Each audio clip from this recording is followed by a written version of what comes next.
Hi, my name is Haley Burke. I'm getting a doctorate in philosophy and a master's in English. I came to Texas A&M to study philosophy with my advisor, Ted George. I study hermeneutics, and he's an expert in that topic. And I was really intrigued by also getting a master's along with my doctorate. I think a lot of people are sometimes not so sure. I've learned this in the classroom, that my students don't really confront the reasons that they have for doing the things that they do. And philosophy is an opportunity to explore that. I think I was selected because of my work in GSIP, the Graduate Student Organization in the philosophy department. I'm one of 6 officers that works to communicate between graduate students and faculty to make sure no one is falling through the cracks. And I also enjoy teaching philosophy to non-college students. So I've worked on the Ethics Bowl team. I've coached the Ethics Bowl team at A&M Consolidated High School.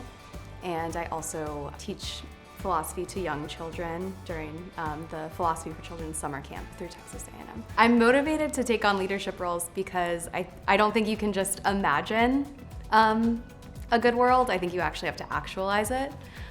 I want to be a part of a department that is flourishing and is a community of friends. And so I try to make the space for that possibility. When I'm done with my doctorate and my master's degree, I hope to get a job in academia. I feel pretty happy working in the academy, researching and teaching.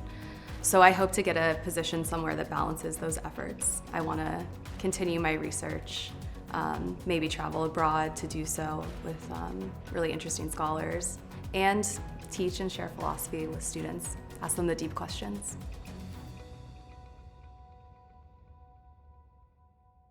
I am Soraya Recalde Phillips. I'm a third-year graduate student in the PhD program in the Department of Biomedical Engineering.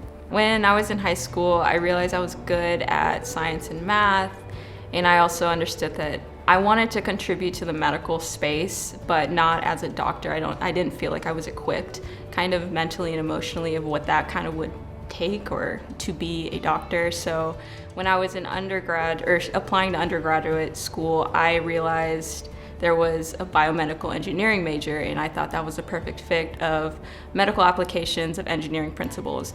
And as an undergraduate, I participated in research experiences where I realized that I really do love finding a way to translate research into a clinical aspect. Being nominated here, I think I was kind of nominated for my role in the Respect, Equity, Diversity, and Inclusion Committee, or the READY Committee in our department, where we focus mainly on kind of creating tangible action items to promote inclusivity and diversity in our department, not only at the faculty level, but at the faculty level, the staff, and the undergraduate and graduate student level.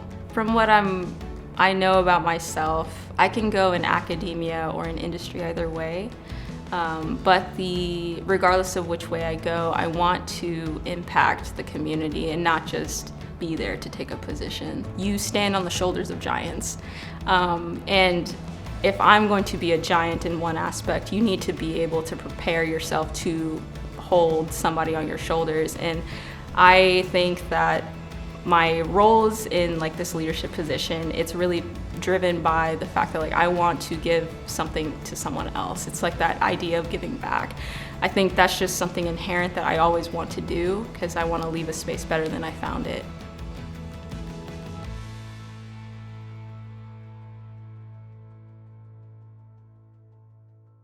My name is Mariana. I'm a second-year PhD student in the Communication Department within the College of Liberal Arts.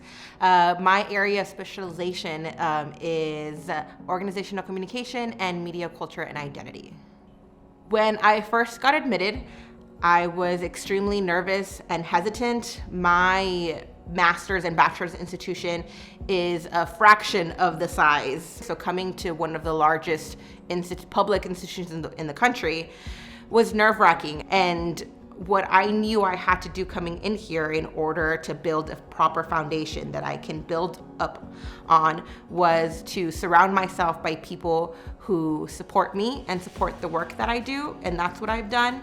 It's one of the reasons why I absolutely love my department. I feel completely supported by my advisor and the peers that I go to class with, by the faculty that I learn from.